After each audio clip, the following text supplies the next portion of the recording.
Halo guys, kali ini saya akan memberikan tips membuat minuman kesehatan jahe lemon madu.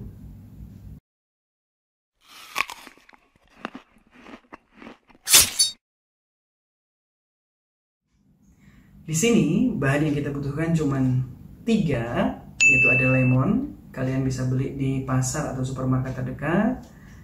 Di sini saya pilih jahe yang warna merah karena jahe merah itu lebih tinggi khasiatnya dibandingkan jahe putih. Nah, yang terakhir di sini ada madu.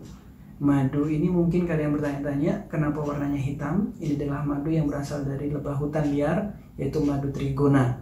Saya pilih ini karena rasanya lebih manis. Oh iya, jangan lupa siapkan wadah dan punya tutup yang gampang dibuka supaya gampang nanti ngambilnya, dan bahannya dari kaca. Oke, langsung kita potong-potong jahe dan lemonnya ya.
Seger banget.